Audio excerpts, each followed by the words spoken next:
नमस्कार, मैं रमन शर्मा। नरेंद्र मोदी और अमित शाह ने बहुत दावे किए कि 11 वर्षों के दौरान भारत के अंदर बहुत बड़े अपराध नहीं हुए, आतंकी घटनाएं नहीं हुई। लेकिन ये सभी दावे पूर्ण रूप से झूठे हैं और ये मैं नहीं कह रहा हूँ, ये चुनाव आयोग कह रहा है। बिहार में चुनाव आयोग को जो एक प्रक्रिया अपनाई गई है जिसमें वोटर वेरिफिकेशन चल रहा है, वहाँ पे विदेशी नागरिक उनको पाए गए जिनके वोट बने हुए हैं और उसमें दावा है कि वो कुछ 5 सालों में, कुछ 7 सालों में, कुछ 3 सालों में वो वोटर बने, यानी नरेंद्र मोदी के प्रधानमंत्री बनने के बाद। जो नरेंद्र मोदी सरकार के ऊपर प्रश्न चिन्ह खड़े करता है कि विदेशी नागरिक भारत में आके वोट कैसे बना गए, वोट बने तो बने, उनके नागरिकता प्रमाण पत्र कैसे बन गए, यानी आधार कार्ड कैसे बना, आयकर कार्ड कैसे बना। तो ये सारे कार्ड जब बने तो मोदी जी सो रहे थे या विदेश यात्रा के दौरान मग्न थे, क्योंकि सारे काम तो वो खुद करते हैं। मंत्री के पास तो कोई छूट है नहीं कि वो कुछ कर ले।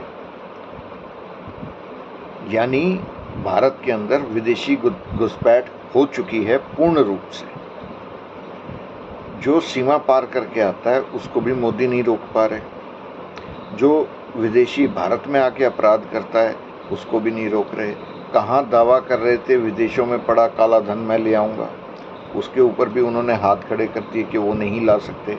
यानी वो खुद अपनी नाकामियाँ मान रहे हैं। अगर एक प्रधानमंत्री इतना बेबस और नाकाम है तो उसे वोट क्यों दें? उसकी दरकार क्या है देश को? उसकी तो रिप्लेसमेंट हो जानी चाहिए। अभी तक तो वो झूठे वायदे करते थे, अब उन्होंने विदेशी घुसपैठ जैसा गंभीर अपराध वो भी मान लिया। अगर आप प्रधानमंत्री होने के नाते विदेशी घुसपैठ मान रहे हैं तो आप बाकी अपराध भी मानिए जो आपके कार्यकाल में हुए। यानी आपने देश को चौराहे पे लाके खड़ा कर दिया है, जहां से देश को कम से कम 15 साल 20 साल लगेंगे इन सारे अपराधों से निजात पाते हुए। विदेशी घुसपैठ हो रही है, उधर से धार्मिक संगठन जो हैं वो अपराध पे अपराध किए जा रहे हैं और उसके ऊपर कोई रोक नहीं है।